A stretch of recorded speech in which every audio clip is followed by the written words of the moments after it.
మీరు ఒక్కసారి ఆలోచన చేయండి. మోతీలాల్ నెహ్రూ గారు వేల కోట్ల రూపాయల ఆస్తులను దేశానికి జాతికి అంకితం చేశారు.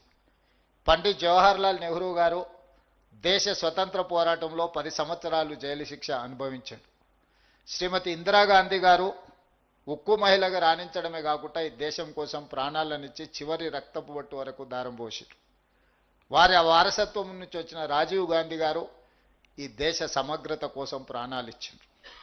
వారి ఆశయాన్ని కొనసాగించాలని శ్రీమతి సోనియా గాంధీ గారు పడ్డ శ్రమ, ఇద్దరు చిన్న పిల్లల్ని ఒళ్ళో పెట్టుకొని ఈ దేశం కోసం వారు సర్వం త్యాగం చేసి ఈ దేశానికి నాయకత్వ సమస్య వచ్చినప్పుడు కాంగ్రెస్ పార్టీకి దేశ నాయకత్వానికి అండగా నిలబడి ఒక మంచి నాయకత్వాన్ని సోనియా గాంధీ గారు అందించారు.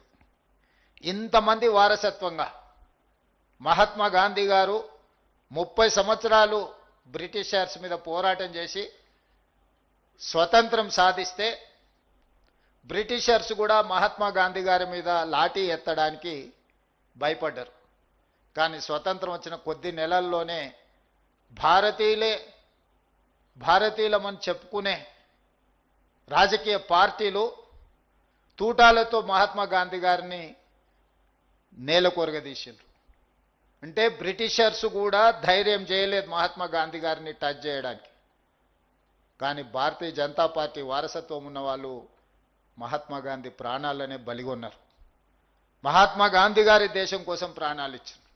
ఇందిరాగాంధీ గారి దేశం కోసం ప్రాణాలు ఇచ్చారు.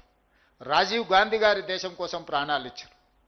ఈ లెక్కన ఈ వారసత్వంతోనే రాహుల్ గాంధీ గారు కూర్చున్న ఇంట్లో ఈ దేశానికి ప్రధానమంత్రి కావాలి.